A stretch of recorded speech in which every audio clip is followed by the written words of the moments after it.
Customer పట్ల నిర్లక్ష్యం ప్రదర్శించిన ఉద్యోగులకు సీఈఓ గట్టి పనిష్మెంటే ఇచ్చారు. కార్యాలయానికి వచ్చిన ఓ వృద్ధుణ్ణి నిలబెట్టినందుకు గుణపాఠం వచ్చేలా ఉద్యోగులను నిలబడి పనిచేయమని ఆదేశించారు. ఉత్తరప్రదేశ్ నోయిడాలో New Okhla Industrial Development Authority కార్యాలయానికి ఓ వృద్ధుడు పని మీదొచ్చి లైన్లోనే నిల్చున్నాడు. అది గమనించిన సీఈఓ లోకేష్ ఆయన పనిని చూడాలంటూ ఒక మహిళా ఉద్యోగికి చెప్పాడు. విధి నిర్వహణలో నిర్లక్ష్యం అలవాటుగా మార్చుకున్న ఉద్యోగులు ఆ వృద్ధుణ్ణి 20 నిమిషాల పాటు నిలబెట్టారు. అతడికి కావలసిన పని చేయడంలో జాప్యం చేయడంతో పాటు కనీసం వృద్ధుణ్ణి కూడా చూడకుండా కూర్చోబెట్టకుండా అంతసేపు నిలబెట్టారు.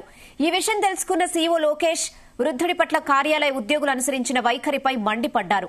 ఉద్యోగులకు తగిన గుణపాఠం చెప్పాలనుకున్న సీఈఓ ఆ వృద్ధుణ్ణి నిలుచోబెట్టినందుకు పనిష్మెంట్ గా ఉద్యోగులందరినీ కూడా 20 నిమిషాల పాటు నిలబడి పనిచేసేలా ఆదేశించారు.